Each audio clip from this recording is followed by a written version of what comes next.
안녕하세요. ABO 김봉학입니다. 오늘의 주제는 메타인지를 아시나요? 입니다. 미국의 교육학자들이 공부 잘하는 학생 그룹과 공부를 못하는 학생들의 그룹을 비교해 보면서 그 특징이 무엇인가 라고 봤더니 공부 잘하는 학생들의 특징은 메타인지가 좋았다는 겁니다.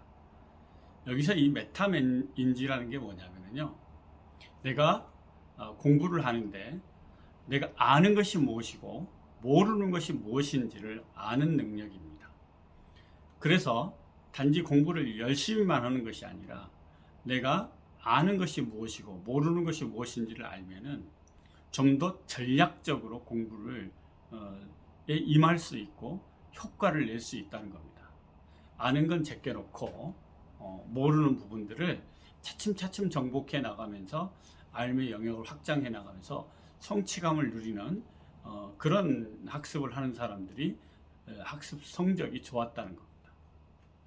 그러나 무턱대고 암기하고 더 많이 공부하고 양만을 늘리고 했던 그런 사람들은 학습 성취도가 그렇게 높지 않았다는 것이죠. 결국 열심히가 아니라 어떻게 열심히 하느냐가 더 중요하다. 여기서 어떻게가 바로 메타인지라는 것이죠. 철학적 담론적인 차원에서 들어가면 메타인지란, 예를 들어서 이렇게 이야기할 수 있습니다. 지구를 그리겠다는 화가가 지구를 그립니다. 그런데 그 그림에는 지구를 그리고 있는 화가가 빠져 있는 것이죠. 그래서 지구를 그리고 있는 화가가 들어있는 지구의 그림이 등장하겠죠. 이게 메타인지입니다.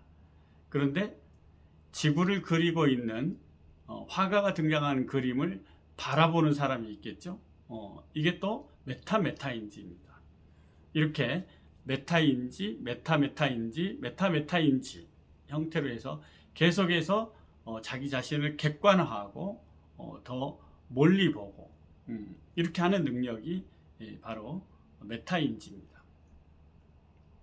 우리 일상생활 속에서 우리의 삶의 심리적인 상태를 들여다보면은 우리가 누군가를 만나고 있습니다. 대화를 하고 있죠.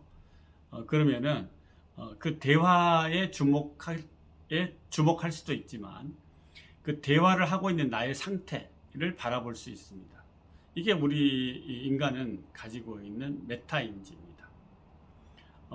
그래서 내가 지금 현재 이 사람과의 대화 속에서 어떤 생각과 어떤 감정을 느끼는가를 바라볼 수 있는 것이죠.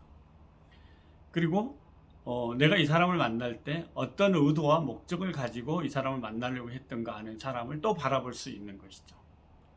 그래서 현재의 대화가 대화 가운데서 나의 의도와 목적, 그 다음에 또 내가 지금 현재의 대화 속에서 느껴지는 나의 심리와 상태와 감정과 욕구는 무엇인지를 바라볼 수 있다는 것이죠. 어떤 사람을 만났는데 그와 대화를 하는데 그가 무척 잘난 척합니다. 그러면 내가 정말 잘난 척한다 라고 생각할 수 있겠죠. 이것은 그가 잘난 척하는지, 내가 잘난 척한다고 그가 잘난 척한다고 생각하는지는 별개의 문제이고 내가 그렇게 생각을 하는 것이죠. 그래서 메타인지가 좋은 사람들은 저 사람이 잘난 척한다라고 생각하는 나가 있구나를 발견하죠. 그러고 난 다음에 이것은 나의 생각일 뿐이고 중요한 것은 그 사람의 이야기 속에서 정말 어떤 부분들이 저 사람이 주장하고자 하는 바이고 그가 원하는 바인가를 알아보려고 하는 게 메타인지가 좋은 사람들의 태도인 거죠. 메타인지가 좋지 않은 사람들은 자신의 선호, 고정관념, 편견 이런 것들에 의해서 더 이상 알아보려고도 하지도 않고 그를 판단해 버리거나 또는 그 사람과의 관계를 단절해 버리거나 또는 그것은 그것일 것이야 라고 속단해 버리는 이런 것들이 바로 메타인지가 작동하지 않는 심리적인 상태다, 이렇게 이야기할 수 있습니다. 인생 전체를 놓고 봤을 때 메타인지가 좋은 사람들은 중요한 것과 중요하지 않는 것을 구분할 수 있습니다. 그리고 할 수 있는 것과 할 수 없는 것을 구분할 수 있고요. 또 해야 할 일과 하지 말아야 할 일을 구분할 수가 있습니다. 바로 이런 것들이 우리는 뭐라고 할 수 있냐면 현명과 지혜라고 할 수 있죠. 현명과 지혜를 가지고 있는 사람들은 할 수 있는 것과 할 수 없는 것, 중요한 것과 중요하지 않는 것, 해야 할 일과 하지 말아야 할 일을 구분할 수 있죠. 그렇기 때문에 지금 현재를 열심히 살지만 이것이 구분되지 않은 상태에서, 모호한 상태에서 그저 열심히만 살면은 내가 지금 어디로 가고 있는지, 바르게 가고 있는지, 도착 지점이 무엇인지 이런 것들을 가늠해 볼 방법이 없는 것이죠. 그래서 메타인지를 가지고 있는 사람들은 전략적인 사고를 하는 사람이다 라고 할 수 있습니다. 내가 어떤 사업을 하는 사람이다, 비즈니스를 하고 있다 라고 한다면 내가 비즈니스에서 목표로 삼고 있는 것이 있을 거예요. 도달하고자 하는 지향점이 있을 것이고, 이 비즈니스를 통해서 구현하고자 하는 핵심 가치가 있을 거라는 것이죠. 바로 그런 것들이 정립되어 있을 때 우리는 메타인지를 발휘할 가능성이 되게 높습니다. 이런 사람들은 지금 현재 내가 거기에 도달하고자 하는데 무엇이 중요한지를 구분해내고 그 중요한 일부터 먼저 한다는 것이죠. 그리고 할 수 있는 것부터 시작하고 하지 말아야 할 일을 하지 않고 해야 할 일은 반드시 해낸다는 겁니다. 이런 사람들은 자기 삶에 효능감을 느끼죠. 시간이 가면 갈수록 효능감이 느껴집니다. 그래서 주변 사람들로부터 신뢰를 받고 시간이 가면 영향력이 형성되어지면서 그의 말과 행동은 많은 사람들로부터 존경과 지지를 받게 되는 그런 효과를 발휘하게 됩니다. 메타인지, 우리가 삶을 살아가는 데 있어서 내가 지금 현재 무엇을 하고 있는지, 정말 중요한 일을 하고 있는지, 해야 할 일을 하고 있는지, 할 수 있는 일에 집중하고 있는지, 이런 부분들을 잘 들여다보고 우리가 오늘을 사는 겁니다. 바로 이렇게 초점이 있는 삶을 살아가면은 오늘 하루가 엄청난 효능감으로 다음 날을 기약하게 되고 또 다음 날을 기약해야 되고, 이런 날들이 모여서 멋진 비전을 완성하게 되는 것입니다. 우리 결혼도 마찬가지고 자녀 양성도 마찬가지입니다.